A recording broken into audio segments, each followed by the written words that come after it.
Good tidings, friends, and welcome to a new Xehashort. I have just woken up, despite the fact that it is 3 o'clock in the afternoon. Do not judge me. I have not brushed my hair. I have not changed out of my pajamas. I have not even eaten breakfast. Because NOMURA has destroyed us all. I woke up to the announcement that, LAURIAM is not MARLUXIA. Like, literally, I woke up, I checked my phone, I had that notification, and went, no. So, let's talk about that real quick. Now, honestly, I know a lot of people are freaking out because, like, yeah, MARLUXIA isn't LAURIAM despite the name anagram and the pink and the everything. But I would like to remind everyone, have you considered Roxas and Ventus?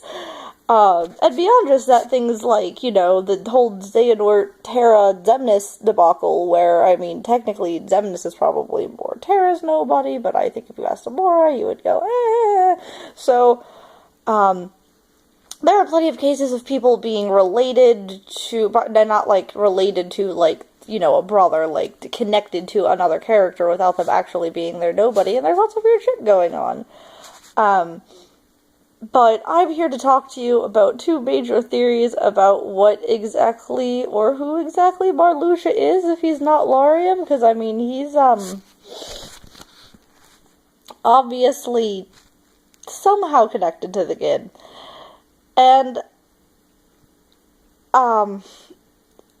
one of the things that I'm particularly concerned about is, beyond just the fact that he has the name, and the hair, and the face, and the attitude, and the flowers, is he has the Strelitzia, as we talked about in one of my other videos, as well as I've made a bunch of posts about that too. And I think that connection is the most concerning thing in the situation, and it makes me wonder if MARLUXIA is Strelitzia.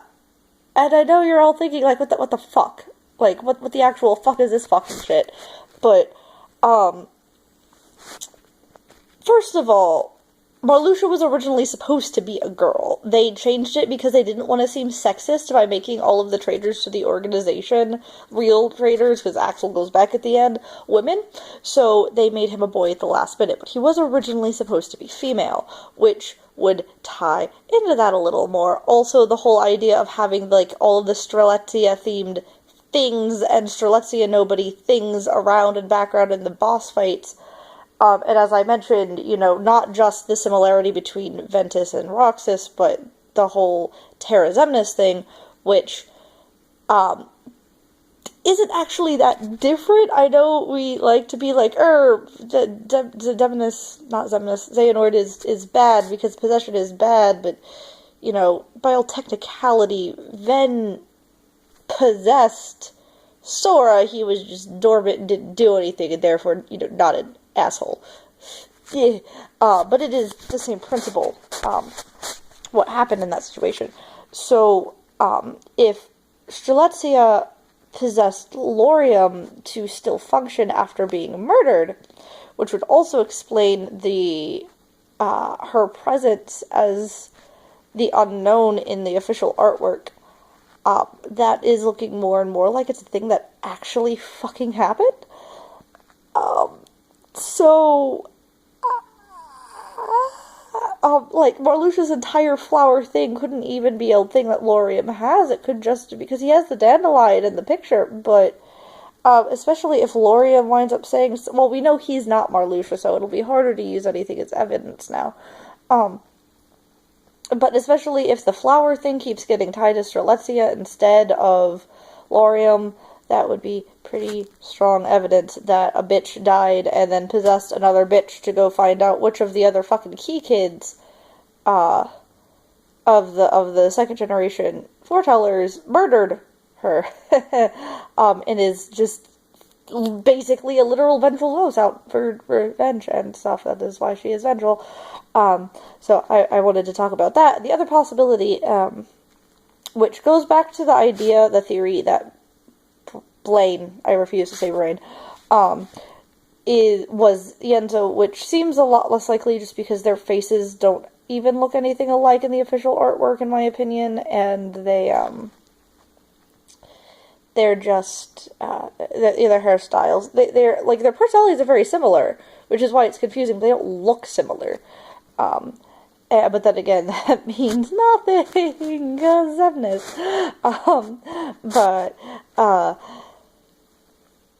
The idea was that one of the theories we had about what Iendo was, if he was Blaine, and why he was a small, and Marluxia and Ventus were not smalls, although, you know, if Marluxia isn't just straight up LAURIAM, then that's a different thing, but, the idea that there was a replica, the reason the replica program was started was basically, there are, like, how many downloads does he have? Like, what, a couple, like, 5 million, right? Something in that ballpark. That's how many dead key kids there are. First of all, you know, because the data lines is like, small. And Ephemera saves you, the player, at the end of the original browser version. We've been seeing that in flashbacks now, and it's like, what is he holding all of these dead key kids in KHUX land, the Book of Prophecies, Matrix, like, or is it just the Dandelion? Even so, he has a bunch of people that hypothetically are stuck in this weird Matrix place without bodies anymore?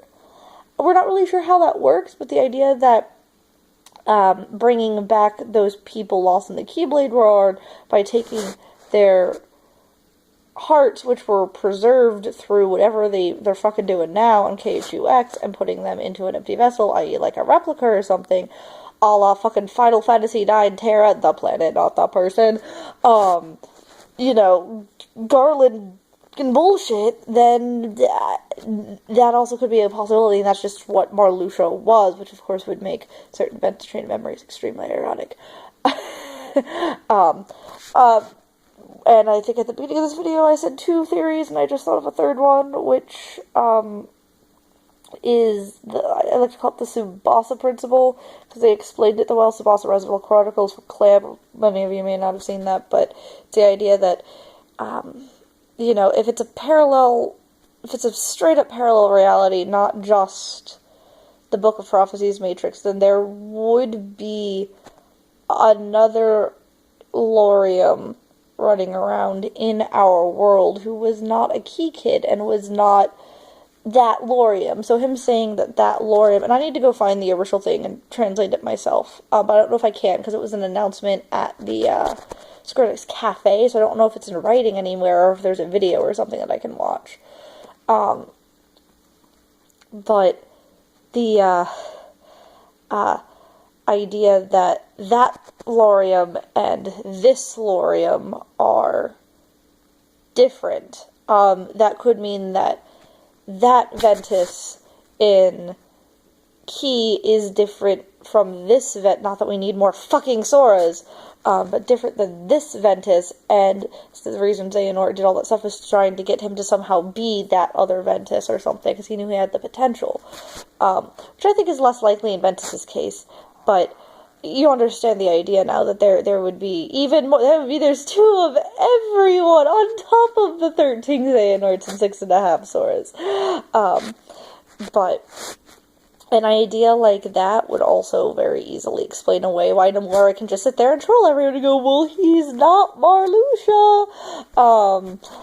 So that's my food for thought. I really wanted to get that out. I'm sorry that my hair is a hot mess. I am still in my pajamas, have not eaten, and sit in the most horrible lighting. But we needed to talk about that, because it was some shit. It was the fucking NOMURA, man. It's just, you keep doing that, NOMURA. So, share your thoughts and theories on the connection between LAURIAM and MARLUXIA in the comments below. I'm thoroughly convinced that there still has to be some kind of relation, given, they look exactly the same in the anagram. Let me know which of the theories I've presented you think are the most likely, or you have anything of your own. And until next time, save your tears, because I'll be back crying with you the next time Nomura makes some kind of random crazy update.